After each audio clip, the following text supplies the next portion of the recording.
Assalamualaikum warahmatullahi wabarakatuh. Perkenalkan, nama saya Dewi Fatima Ashara, NIM 10564112919 dari kelas IP 5D Ilmu Pemerintahan. Baik, di sini saya akan menjelaskan tentang sejarah partai politik dari mata kuliah Studi Parlemen. Partai politik atau yang lebih dikenal dengan parpol adalah institusi masyarakat barat yang dimulai di Inggris pada abad ke-17. Parpol dibentuk dalam rangka pikiran masyarakat barat bahwa negara adalah organisasi kekuasaan untuk menjamin bahwa kehidupan antara individu yang semua bebas dan berkuasa tidak mengakibatkan masalah pada individu. Organisasi kekuasaan yang dibagi dalam kekuasaan eksekutif, legislatif, dan yudikatif atau tres politika merupakan perimbangan antara ketiga kekuasaan tersebut untuk menjadikan kekuasaan legislatif mampu melakukan kontrol yang efektif terhadap dua kekuasaan lainnya, khususnya terhadap eksekutif. Rakyat di Inggris pada tahun 1678 membentuk partai politik yaitu Tory. Parpol ini dalam abad ke-19 berkembang menjadi partai konservatif yang seringkali berkuasa di negaranya hingga masa kini. Berdasarkan sejarah Indonesia, keberadaan partai politik di Indonesia diawali dengan didirikannya organisasi Budi Utomo pada tahun 1908 di Jakarta oleh Dr. Wahidin Soedirohoesodo dan kawan-kawan.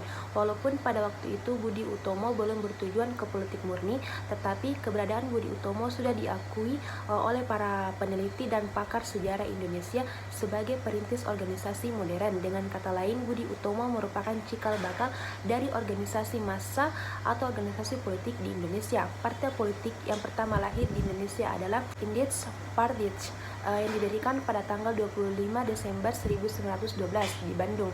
Partai tersebut dipimpin oleh 3 serangkai, yaitu Dr. Setiabudi, Dr. Cipto Mangunkusumo, dan Ki Hajar Dewantara. Tujuan Indies Party itu adalah Indonesia lepas dari Belanda. Partai itu hanya berusia 8 bulan karena ketiga pemimpinnya masing-masing dibuang ke Kupang, Banda, dan Bangka, kemudian diasingkan ke Belanda. Pada fase berikutnya dalam sejarah perjalanan bangsa yaitu masa Orde Lama, peran partai politik sebagai wadah penyalur aspirasi politik rakyat juga belum terlaksana sesuai dengan yang diharapkan. Partai politik cenderung terperangkap oleh kepentingan partai atau kelompoknya masing-masing dan bukan kepentingan rakyat secara keseluruhan. Sebagai akibat terjadinya ketidakstabilan sistem kehidupan politik dan kemasyarakatan yang ditandai dengan berganti-gantinya kabinet, partai politik tidak berfungsi dan politik dijadikan panglima. Aspirasi rakyat tidak tersalurkan, akibatnya kebijaksanaannya politik yang dikeluarkan saat itu lebih bernuansa kepentingan politik daripada kepentingan ekonomi. Rasa keadilan terusik dan ketidakpuasan semakin mengental. Demokrasi hanya dijadikan jargon politik, tapi tidak disertai dengan upaya memberdayakan pendidikan politik rakyat. Di zaman pemerintahan Orde Baru, peran partai politik dalam kehidupan berbangsa ditata melalui Undang-Undang Nomor 3 Tahun 1973. Partai politik yang jumlahnya cukup banyak ditata menjadi 3 kekuatan sosial politik yang terdiri dari 2 partai politik yaitu PPP dan PDI serta Golkar. Namun, penataan partai politik tersebut ternyata tidak membuat semakin berperannya partai politik sebagai wadah penyalur aspirasi politik rakyat. Partai politik yang diharapkan dapat mewadahi aspirasi politik rakyat yang terkristal menjadi kebijakan ke publik yang populis tidak terwujud. Hal ini terlihat dari kebijaksanaan publik yang dihasilkan pada pemerintahan Orde Baru. Ternyata kurang memperhatikan aspirasi rakyat dan cenderung merupakan sarana legitimasi kepentingan penguasa dan kelompok tertentu. Era reformasi muncul sebagai gerakan korektif dan pelopor perubahan-perubahan mendasar di berbagai aspek kehidupan.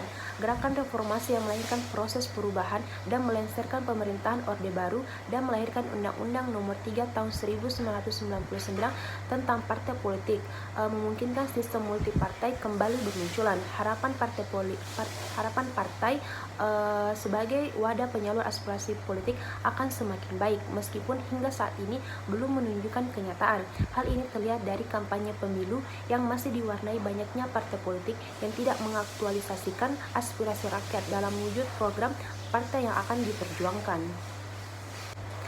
Setelah membahas tentang sejarah perjalanan adanya partai politik, khususnya di Indonesia, bahwa partai politik sebenarnya memang memiliki posisi yang sangat strategis dalam proses demokratisasi bangsa ini.